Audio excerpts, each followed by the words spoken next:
पश्यन्ति सप्तमं सर्वे शनि जीव कुजादय विशेषतश्च त्रिदश त्रिकोण चतुरष्टमान। यानी कि सभी ग्रह अपने स्थान से सप्तम भाव को देख रहे हैं। शनि माने शनि का क्या हो कहेगा त्रिदश, यानी शनि का 3 और 10, और जीव का है त्रिकोण यानी कि 5 और 9, और कुज का है चतुरष्टमान मतलब 4 और 8। इन भावों को पूर्ण दृष्टि से देखते हैं। जैसे कि इस ग्रंथ में ये कहा गया है कि जातक का जो किसी का अपना विचार करते हैं जन्म कुंडली में, तो उसमें ग्रह दृष्टि का भी प्रभाव उतना ही पड़ता है।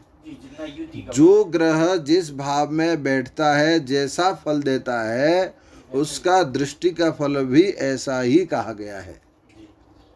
ठीक है ना।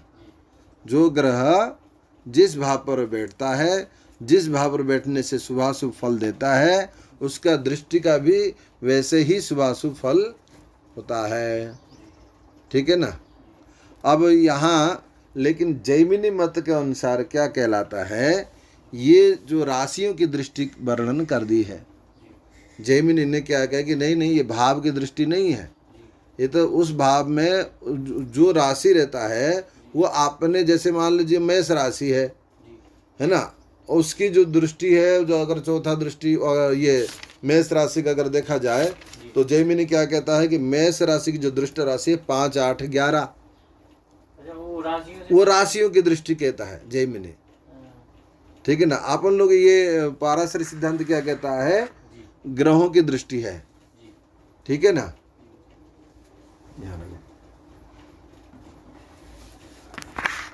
ठीक है ना। तो इस अनुसार अपना ये दृष्टि का पूर्ण हुआ श्लोक। देखो सप्तम दृष्टि का जो बिंदु है वो कैसे निर्णय करेंगे, पॉइंट, सप्तम दृष्टि का पॉइंट। ठीक है, ग्रह बैठा है। अब ग्रह कितनी डिग्री में बैठा है, ठीक है ना, कितनी डिग्री पे है, 10 डिग्री के अंदर है या 20 डिग्री के अंदर है या 30 डिग्री के अंदर है। तो एक तो बात है कि जैसे आप अपने घर में बैठे हो और उस घर के देख रहे हो, तो घर के आधे से बैठे हो इधर, या घर के पीछे से बैठे हो, या घर में कोने में बैठे हो, मतलब उस घर में आप कहाँ हैं, आपकी स्थिति कैसा है, ये देखना पड़ेगा। तब जाके वहाँ सप्तम दृष्टि की जो दूरी कहा गया है वो दूरी नापी जाएगी।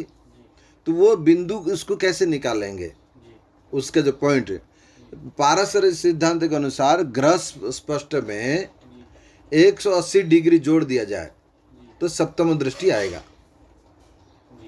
180 डिग्री। अच्छा 180 डिग्री क्यों कहा गया, क्यों कहा गया, इसके कारण है। हमने आपको श्लोक में क्या बताया, सर्वे पश्यन्ति सप्तम दृष्टि, है ना, पश्यन्ति सर्वे पश्यन्ति सप्तमे सर्वा। ठीक है ना। तो 7वां स्थान को देख रहे हैं, अपने स्थान से 7वां स्थान यानी कि कितना स्थान रह गया, 6 स्थान रह गया। तो एक राशि का कितने डिग्री होता है, 13 डिग्री। नहीं वो तो एक नक्षत्र का वो मान हो गया, 13 अंश 20 कला। एक राशि होता है 30 अंश का, यानी 30 डिग्री। हाँ, वो 30 अंश का होता है। 30 अंश है तो 6 राशि का और जोड़ लो, कितना हो गया, 130 गुणे 6 कर दो, 180 डिग्री हो गया। तो उस समय में क्या करना है, जो ग्रह स्पष्ट देख रहे हो, जो ग्रह उस भाव को देख रहा है, उसका संपूर्ण दृष्टि का पॉइंट कैसे निकालना है। इसके लिए आप क्या करना, ग्रह स्पष्ट में 180 डिग्री जोड़ दो, तो ये आ गया आपका सप्तम बिंदु। 180 जोड़ना है कि गुणा करना है, जोड़ना है जी, है ना, जी, जो भी उसमें ग्रह स्पष्ट में दिया है, क्योंकि 6 भाव है ना, जी, 6 भाव रह गया है। तो 6 भाव का जो 30 अंश के अनुसार 180 डिग्री हुआ, तो 180 डिग्री ग्रह स्पष्ट में जोड़ दोगे तो उसकी वास्तविक दृष्टि आपको ज्ञान हो जाएगा।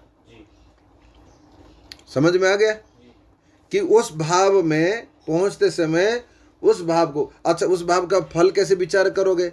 अगर मान लीजिए कोई भी ग्रह 15 डिग्री के अंदर है, जी 15 डिग्री के अंदर है, हाँ नीचे नीचे है, तो उसमें आपका वो भाव का आधा फल का मिलेगा, जिस भाव का दृष्टि फल आप विचार करोगे। अच्छा अब 15 डिग्री से ऊपर है जी तो उस भाव का पूर्ण फल मिलेगा। अच्छा भले ही 29-30 के पास ही पहुंच रहा है। हाँ हाँ, तो लेकिन वो 15 डिग्री का जो आधा फल का इधर कट जाएगा, तो इसलिए 180 डिग्री आप जोड़ दोगे जी जी उसमें, जी जी तो उसको पर्टिकुलर आपको मिल जाएगा कि हाँ ये वास्तव में कितने अंश पर देख रहा है ये। जी जैसे सप्तम दृष्टि, क्या ग्रह बैठा और सप्तम दृष्टि देख दिया, थोड़ी ना ऐसे है। मान लीजिए कोई ग्रह मंगल का लग्न में बैठा है जी और शनि सप्तम में बैठा है। जी मंगल का डिग्री 15 अंश के अंदर है जी और शनि का डिग्री जो बैठा है सप्तम में वो 15 से ऊपर है। जी अब उसमें थोड़ी ना शनि की इतना प्रभाव दृष्टि डालेगा, वो जी जी ये तो उस ग्रह पर कम हो जाएगा ना, क्योंकि वो तो ग्रह तो आगे बढ़ चुका है। हाँ हाँ हाँ ठीक है ना, तो शनि पर दृष्टि डाल रहे हैं, जी वो नहीं, उसमें उतना ज़्यादा फल नहीं आएगा, सिर्फ उस भाव पर दृष्टि आएगा। लेकिन उस ग्रह पर जब दृष्टि का हम विचार करेंगे तो हमको वो शनि तो निकल चुका है, जी जी मतलब 15 उसकी 15 डिग्री से बाहर निकल भाव जाए। पे तो आएगा पूरा असर। हाँ भाव का आएगा, लेकिन ग्रह पर, नहीं आएगा। जो ग्रह पर विचार करेंगे जी, उस समय में हमको ये पॉइंट निकालना पड़ेगा। ठीक इसी प्रकार जो तृतीय दृष्टि है, जी किसका, तीसरा दृष्टि किसका होता है? शनि का। तो इसमें कितने डिग्री जोड़ना पड़ेगा? 60 डिग्री, अच्छा इसमें क्योंकि दो भाव अपने स्थान से तीसरा भाव होता है ना, फिर दो भाव का 60 डिग्री जोड़ दो हाँ 30 के साथ। ग्रह स्पष्ट में, तो आ गया। जी शनि के ग्रह स्पष्ट में तो आ जाएगा कि ये तीसरी दृष्टि में कितने पॉइंट पर, किस बिंदु पर वो दृष्टि डाल रहा है। जो बिंदु निकालते हैं दृष्टि का बिंदु, इसको ये विधि कहा गया है। आ गया। जैसे 10वां दृष्टि में अगर होगा तो कितना डालोगे, जोड़ोगे? शनि की 10वां दृष्टि होती है जी तो 9 का 9 3 27 यानी कि 227 डिग्री जी जी 227 जोड़ दोगे तो उसका बिंदु आ जाएगा। जी जी फिर इसी प्रकार पंचम दृष्टि में क्या करोगे? चार भाव का जोड़ोगे, 4 तिरके 12 120 डिग्री। जी फिर नवम दृष्टि का निकालोगे तो 8 3 24 240 डिग्री। तो इस तरीके से अगर आप जोड़ दोगे, है ना, तो गुरु जी इसमें तो बहुत गणित लगानी पड़ेगी। है? इसमें तो मतलब काफी देर पहले बैठ के वो सब करना पड़ेगा। नहीं तो एक सूत्र और भी कहता है ना, आप 15 डिग्री के अंदर में जो ग्रह देख रहा है, जिस ग्रह पर देख रहा है उसका भी ग्रह स्पष्ट देख लिया करो। जी अगर इतना आप नहीं कर पाओगे, मान लो करना तो चाहिए, हाँ, और बारीक नहीं है तो और बारीक से देख सकते हो कि जो ग्रह जितनी डिग्री पर बैठा है वो दूसरे ग्रह को जो देख रहा है उसकी डिग्री कितना है। जी जी अगर वो 15 डिग्री के अंदर में बैठा है ये और वो 15 डिग्री के ऊपर बैठा है तो उसको दृष्टि का प्रभाव उतना ज़्यादा नहीं होगा। भाव पर जरूर। भाव तो रहेगा, लेकिन उसके पर रहेगा, लेकिन उतनी प्रभाव नहीं होगा। जी जी अच्छा इसमें उससे मतलब नहीं है गुरु जी की 29-30 डिग्री में है नहीं, नहीं, पूरा तो हो जाए या नहीं नहीं नहीं उससे नहीं नहीं, उससे कुछ नहीं है।